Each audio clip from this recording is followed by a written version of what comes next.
Good morning, children. Let's have some reading practice of simple sentences. Just repeat after me.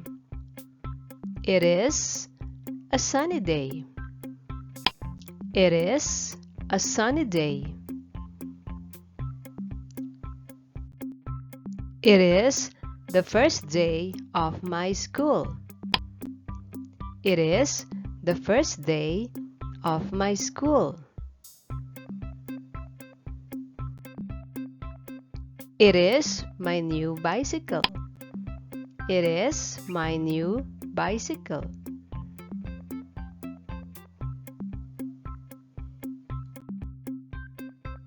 It is going to rain. It is going to rain.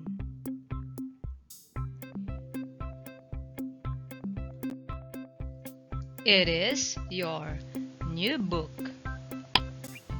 It is your new book.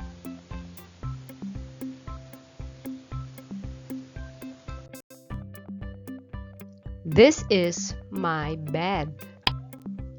This is my bed.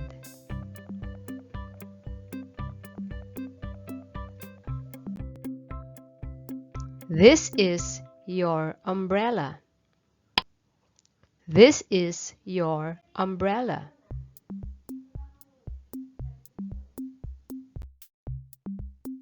This is my teacher's table. This is my teacher's table.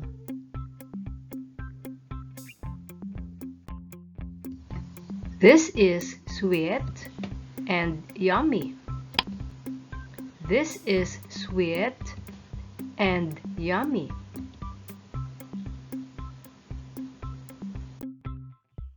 This is fun. This is fun.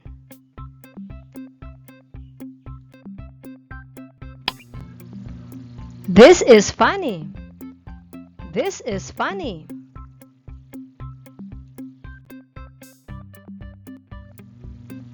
Now, kids, it's your turn to read.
Good job, kids!